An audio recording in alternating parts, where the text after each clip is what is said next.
This is the BestHealth Podcast, brought to you by Wake Forest Baptist Health in partnership with MedCost. Good day, everyone. Welcome to the latest edition of BestHealth Podcast. We are going to be facilitating several podcasts around the topic that is obviously encapsulated our nation and North Carolina and Forsyth County and with COVID-19 and coronavirus. And there's just lots of different things to talk about with COVID-19 and what our quote unquote new normal is with life without traditional school and a lot of businesses being temporarily closed, and most everyone's life has been impacted in one way or another. And we definitely recognize that and are sensitive to that.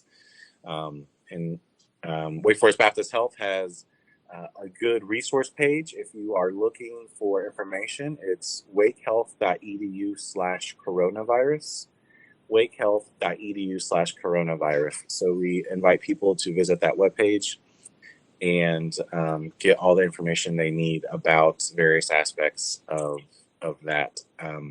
But specifically, we're going to kind of zoom in today and talk about just different methods and ways of acclimating to what a lot of us are working through right now, which is some social distancing and possibly being at home with our children and trying to do e-learning and virtual learning. And some of us, a fair amount of us, may be stocked up a little bit for groceries. And so we are talking with Caroline Thomason, who's a registered dietitian with Wake Forest Baptist Health. Welcome, Caroline. How's it going? Thanks so much for having me. Yeah, I'm not self-quarantining yet, but I think we're all heading there pretty soon. Okay, gotcha. Well, I appreciate you. I know you guys have been busy, so I appreciate you taking time and talking to us today on the Best Health Podcast. And what we're going to be talking about is really managing some sort of healthy diet during this whole time. There's a lot of factors that kind of come into play. Maybe some of us are wondering how we're getting food for next week and relying on some of the food distribution points.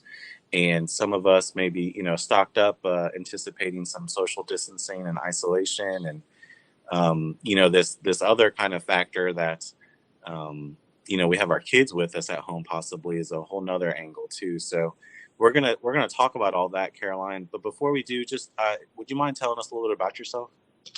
Sure. Thanks so much for having me too on the podcast. I'm really excited. Mm-hmm. Like you said, I'm a dietitian, so I work for Wake Forest, and I actually work for the diabetes and endocrinology department as a diabetes educator.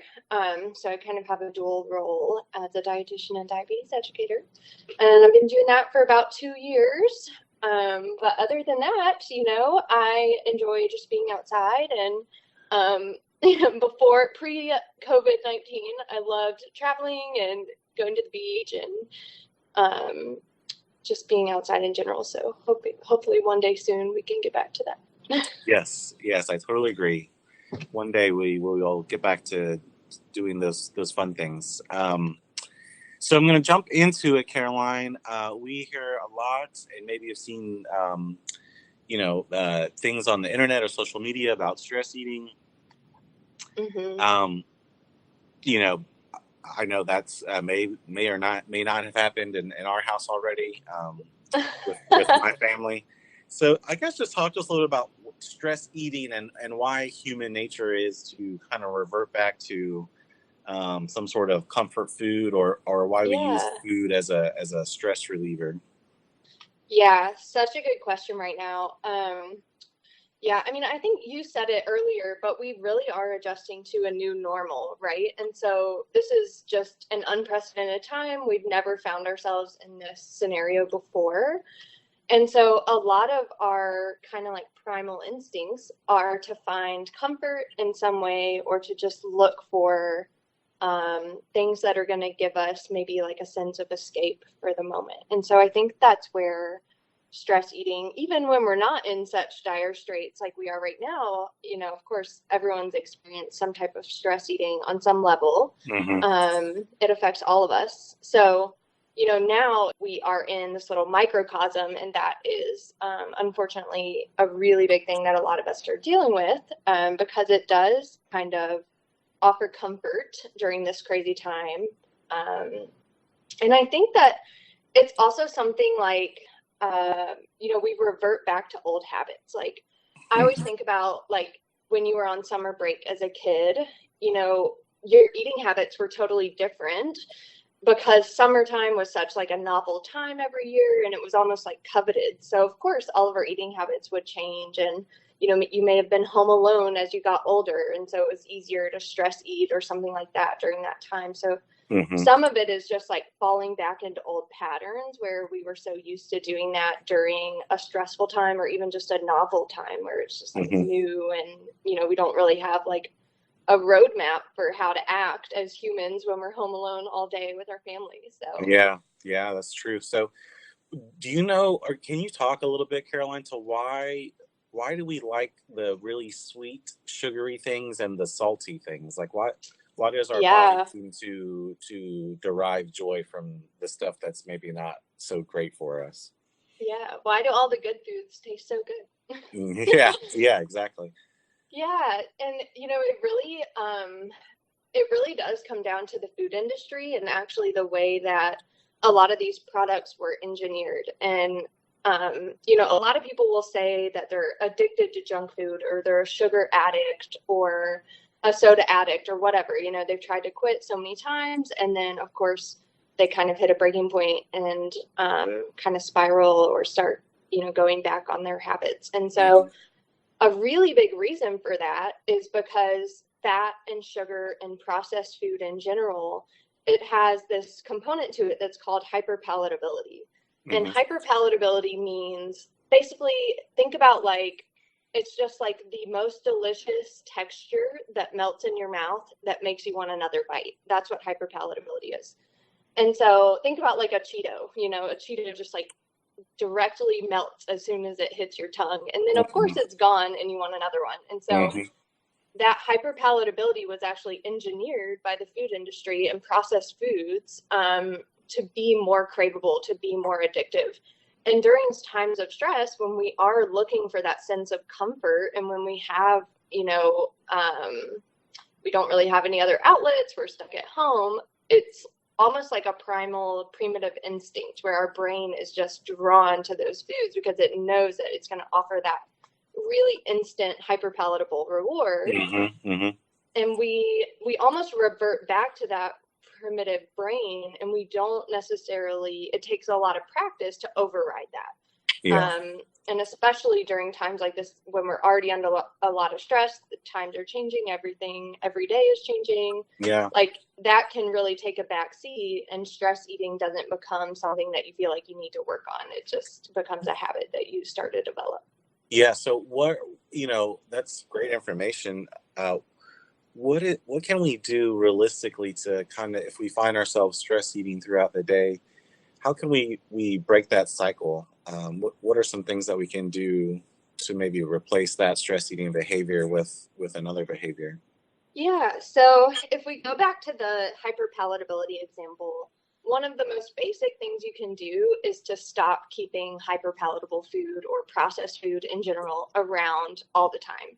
So remove the stimulus so that you're forced to then eat healthy items, healthy foods. Right now, fresh foods may not be as available, but there's certainly lots of good options for frozen or canned fruits and vegetables, frozen protein options, things like that. So really just starting super basic and going back to just real food. So getting away from some of that processed stuff that's keeping us hooked on it over and over again is the first step that I would always say. And then, there's something called the restrict and the binge cycle, which happens a lot with stress eating. So, for example, let's say it was a really stressful day, the coronavirus is out there, lots of things are changing. By the end of the day, you're emotionally so zapped that you do go into the pantry and you kind of fill that void with stress eating or just overeating in general. And then you get to the bottom of that package or carton or whatever. And we've all done this, you know, this is super relatable. We get to the bottom of that package and then we're like, oh my gosh, I can't believe I just ate that entire thing. And then you feel super guilty. And you're like, okay, tomorrow, you know, I'm going to start over. I'm going to be good.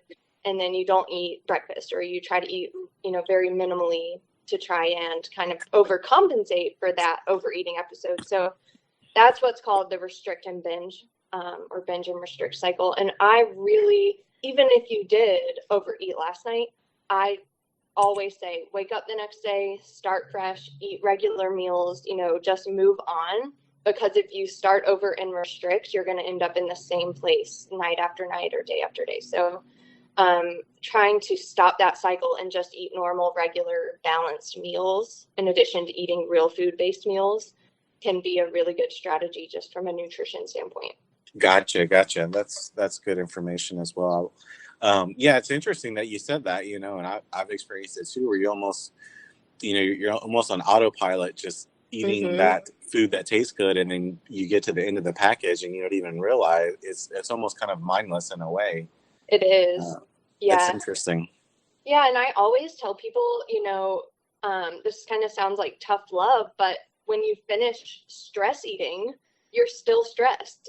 You know, the stress doesn't go away just because you finished that bag or box of whatever type of food it was. Yeah. So really working to address the stress in your life head on.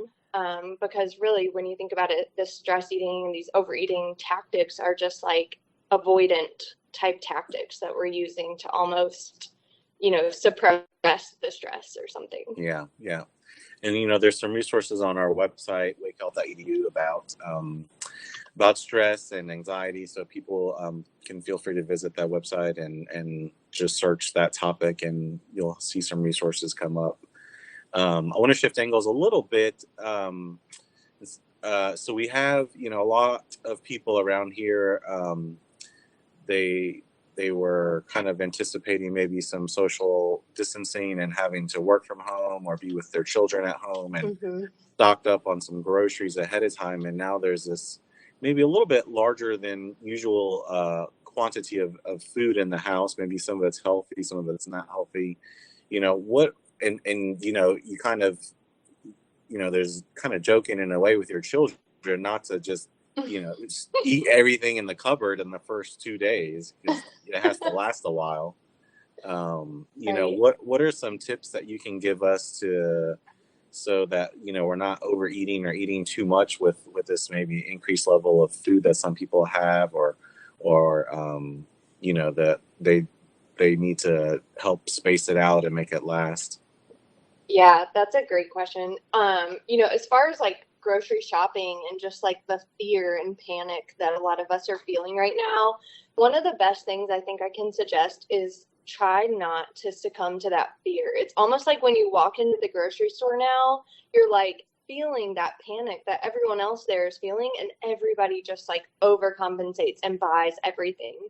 And so, you know, sometimes just being able to kind of override that feeling and just, you know, stick to a list of generally healthy, non-perishable or minimally perishable items could be really helpful.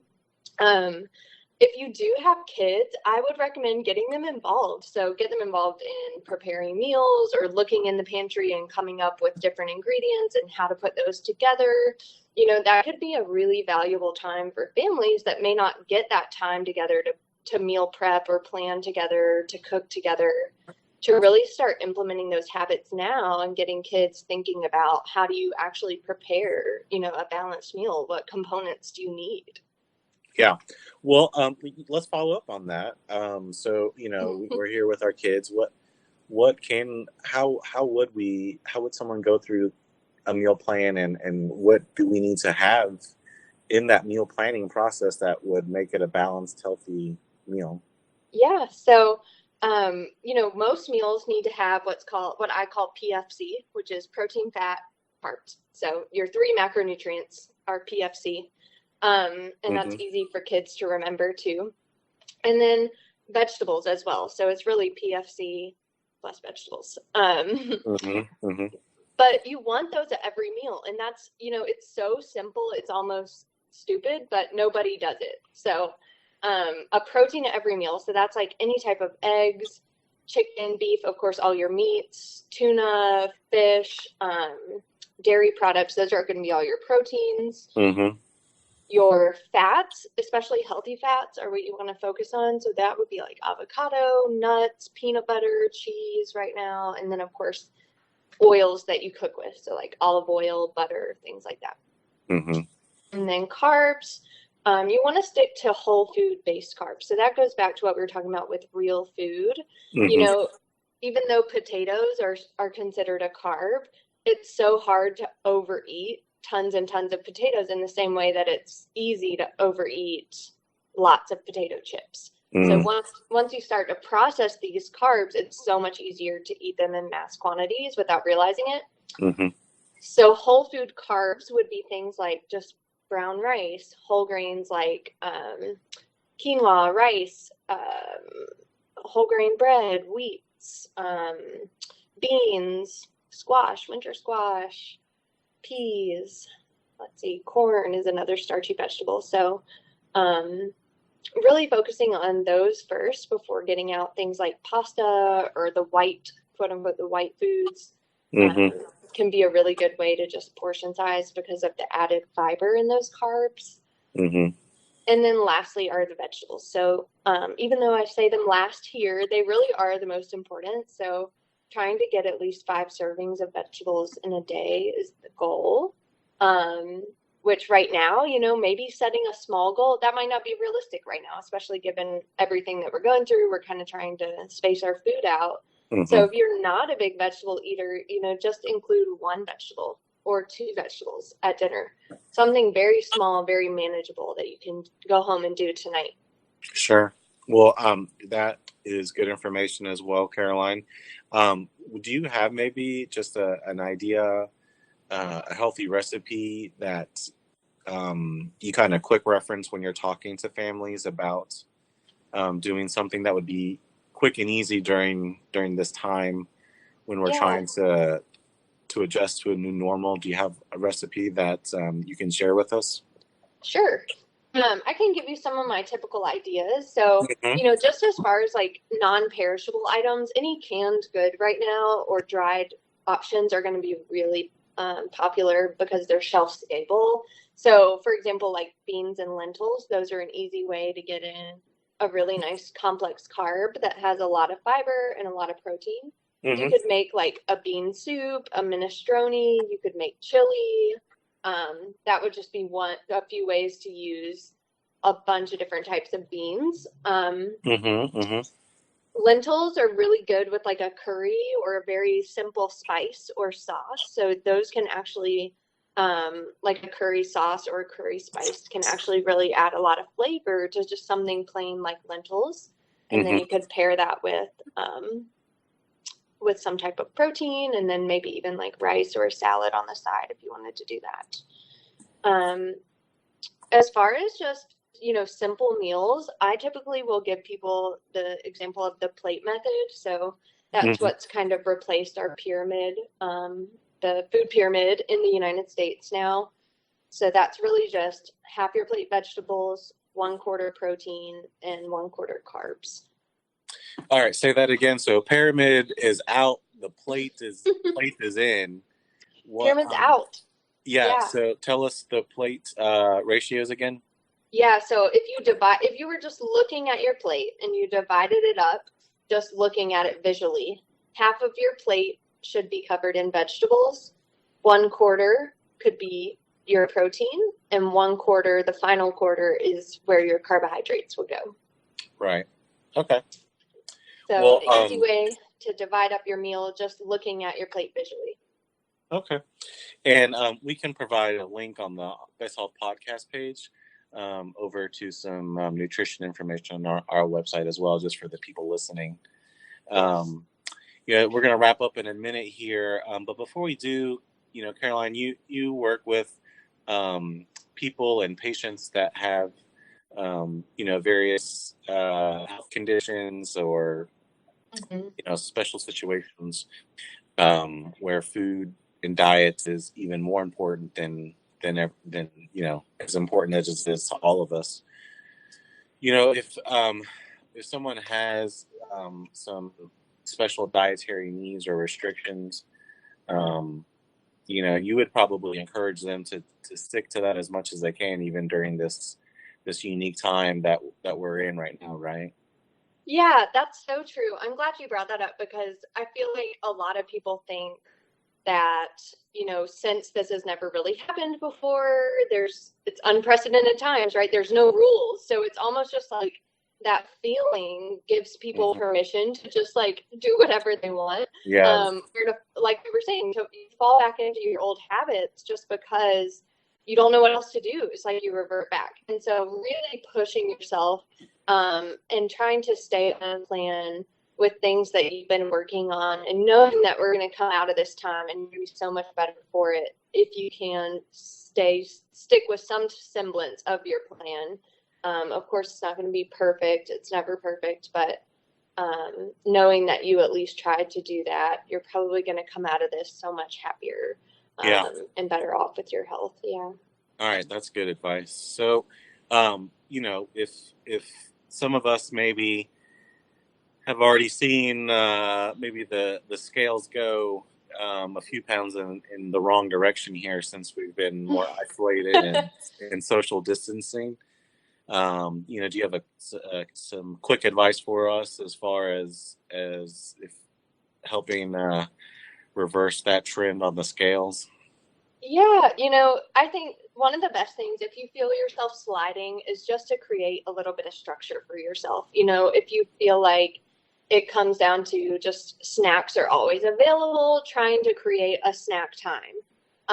Trying to eat your meals about the same time, trying to have balanced meals like we've been talking about, and working up to 5 vegetables a day. It really is in those simple things that you can find yourself getting back on track and your weight kind of normalizing to where you're more comfortable. Yeah. Okay. Well, I appreciate you taking the time, Caroline. This has been very helpful. And once again, for those listening, this is Justin Gomez with Best Health, and we've been talking with Caroline Thomason, who's a registered dietitian here with Wake Forest Baptist Health System, and talking about this unprecedented times that we're in with coronavirus, how we can limit the stress eating and try and maintain a healthy as diet as we can. And, Caroline, as we close, I like what you said. If you just want to reiterate it one last time, if tomorrow is a new day, the sun comes up again. If you messed up today, it's okay. You can start over with some healthy habits tomorrow, right? That's absolutely it. Every day is a new day. Every meal, you get a new chance to make a healthier choice. So there's no point in beating ourselves up. We've got to move forward and just focus on our goals. Yeah. Well, that's great advice as we sign off here. We can show ourselves some more grace and show our family and friends and other people as much grace as we can during this time. So, thank you so much, Caroline. I appreciate it. And just a quick reminder, we'll have this podcast available on the Best Health Podcast series through wherever you get your podcasts, through iTunes or Google, or it'll also be on the Best Health page on the Wake Health website, and it'll also be on the coronavirus page, which is wakehealth.edu/coronavirus. So people can listen to this podcast, or like I said at the beginning of the podcast, all the resources that our health system has available about this COVID-19, people can go to that website and check it out. You can also call, not so much dealing with diet or food, but if you had specific COVID-19 questions, you can call 336-70-COVID, and someone will be able to answer your questions 24 hours a day. So, Caroline, I appreciate it. I hope that you stay safe and well, and when later on down the road, when we're all feeling better and we don't have as many restrictions and quite under the stress of COVID-19, we can catch up again and maybe talk about some other fun recipes. Yeah, thank you so much, Justin, for having me. All right. Well, thanks everyone for listening. And until we talk again, please be well. Thanks for listening to this episode of the Best Health Podcast, brought to you by Wake Forest Baptist Health. For more wellness info, check out wakehealth.edu and follow us on social media. Wake Forest Baptist Health, the gold standard of healthcare.